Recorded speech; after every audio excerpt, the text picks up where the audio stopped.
I've been working all my life. I'm going to look like I'm going to be working for the rest of my life. But the bus is my mode of transportation. I never had a car.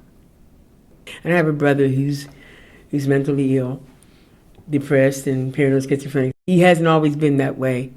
He has his bachelor's degrees and has 40 credits towards his master's.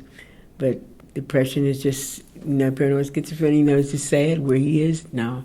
But there are a lot of people in this world like him. And I might have to take care of him. So I worry, I'm just glad I'm here for him.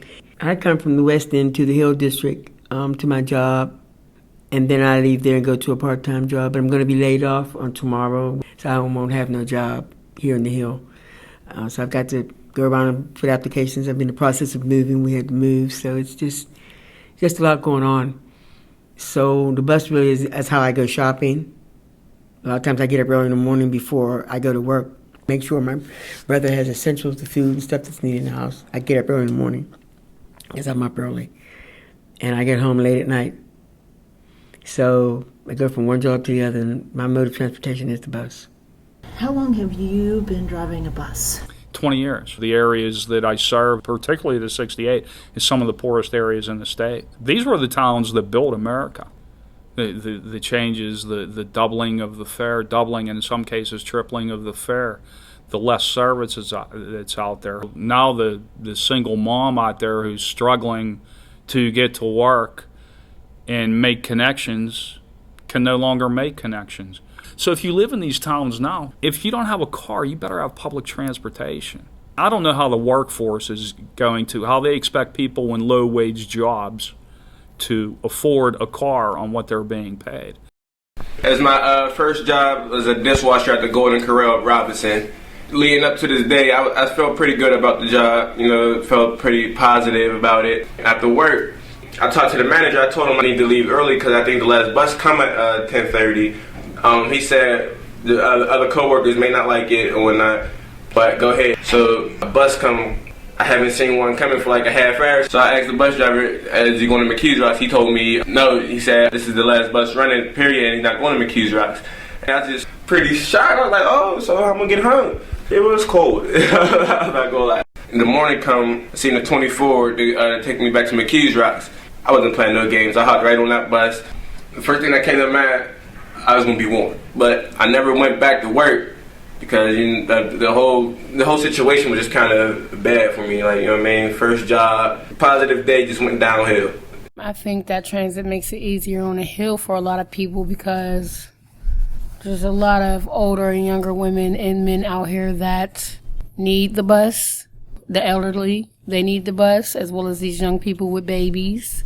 It really, really would help, I just feel like they should lower the transportation a little because times is hard in the Hill District right now, not just in the Hill District, but anywhere.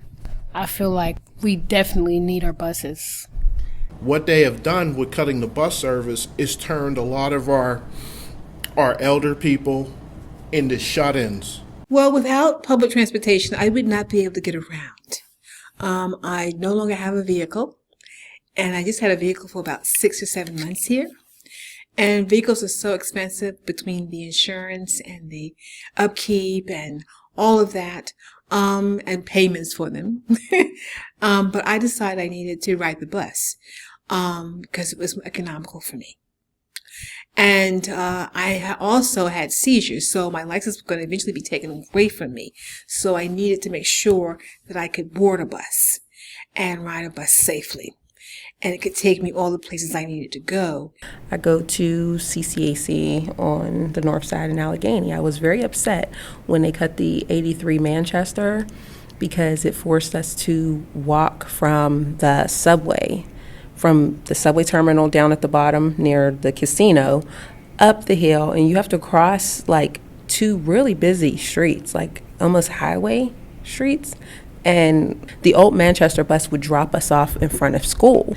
Crossing the street, there's been a lot of times where a car would have to stop. And there's a whole bunch of students crossing the street at one time. There's cars coming from every direction. So it's bad. Well, it is my mode of transportation. So that is how I get to and from work. For me to get to work every day, I don't know how else I would do it. If I had to drive, I couldn't afford it. I absolutely could not afford it. $2.50 is a lot. My family moved to the U.S., and when we did, we didn't have very much money. It was $1.25. My dad wouldn't take the bus because we couldn't afford $2.50 a day. It cost me $9 round trip to go see my grandmother on the bus. $9 to go see her via bus. When I took the bus by myself for the first time, ever by myself, and that meant a lot to me because I could get to places by myself. It's independence. If there was great public transportation, I wouldn't drive. But there isn't, right? So I drive, and that's dumb. They go all over. They go to baseball games. They go to grocery stores. They go to bingo. They get their hair done. They volunteer. Many things. Movies, shopping. It's just life. It's just what makes their lives. When I hear the words public transit, the first thing that comes to my mind, the great mass of humanity squeezed into a small place. How crowded and crazy and funny and scary they can be all at the same time. I've wasted a lot of time waiting on buses. I think riding the bus is fun because it's a great way to observe people and to really just watch the spectacle of people's lives. I'm in a good mood most of the day until I have to walk to my bus stop. But it used to be great. Yeah, I mean, it's one of the public spaces that we all really need. This one just happens to be on wheels. The bus driver kept right on going, threw his hands up. I was waiting for the bus, and the bus actually passed me up. I was at the bus stop, and the bus driver kept on going. I don't think anybody should get passed up. They can't. You know, they're closing food banks, 2 in the Hill alone, right? They're talking about closing more schools, which have an incredibly disruptive effect on our communities. They're kicking people off food stamps. You cut the buses too. You know that old Langston Hughes poem, Dream Deferred? What happens to a dream deferred? Does it crust and sugar over like a syrupy sweet? Does it stink like rotten meat? Does it sag like a heavy load? Or does it explode? Right? I mean, you can only push people so far.